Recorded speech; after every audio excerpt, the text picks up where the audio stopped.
Every feeling makes a subconscious impression, and unless it is counteracted by a more powerful feeling of an opposite nature, must be expressed. The subconscious transcends reason and is independent of induction. It contemplates a feeling as a fact existing within itself, and on this assumption proceeds to give expression to it. Ideas are impressed on the subconscious through the medium of feeling. Feeling is the one and only medium through which ideas are conveyed to the subconscious. No idea can be impressed on the subconscious until it is felt. But once felt, be it good, bad, or indifferent, it must be expressed. The subconscious never fails to express that which has been impressed upon it. The moment it receives an impression, it begins to work out the ways of its expression. It accepts the feeling impressed upon it, your feeling, as a fact existing within itself, and immediately sets about to produce in the outer or objective world the exact likeness of that feeling. The subconscious never alters the accepted beliefs of man. It outpictures them to the last detail, whether or not they are beneficial. To impress the subconscious with the desirable state, you must assume the feeling that would be yours had you already realized your wish.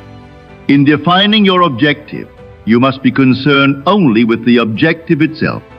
The manner of expression or the difficulties involved are not to be considered by you. To think feelingly on any state impresses it on the subconscious. Therefore, if you dwell on difficulties, barriers, or delay, the subconscious, by its very non-selective nature, accepts the feeling of difficulties and obstacles as your request and proceeds to produce them in your outer world. The dominant of two feelings is the one expressed. I am healthy is a stronger feeling than I will be healthy. To feel I will be is to confess I am not. I am is stronger than I am not.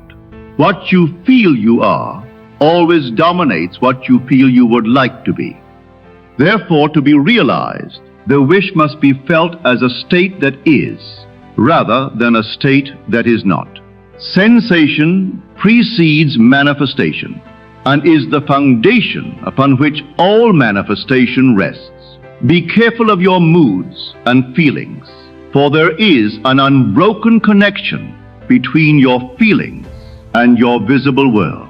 Think feelingly only of the state you desire to realize. Feeling the reality of the state sought and living and acting on that conviction is the way of all seeming miracles. A change of feeling is a change of destiny. All creation occurs in the domain of the subconscious. What you must acquire, then, is a reflective control of the operation of the subconscious. That is, control of your ideas and feelings. Never entertain an undesirable feeling, nor think sympathetically about wrong in any shape or form. Do not dwell on the imperfection of yourself or others. What you do not want done unto you, do not feel that it is done unto you or another. This is the whole law of a full and happy life. Everything else is commentary.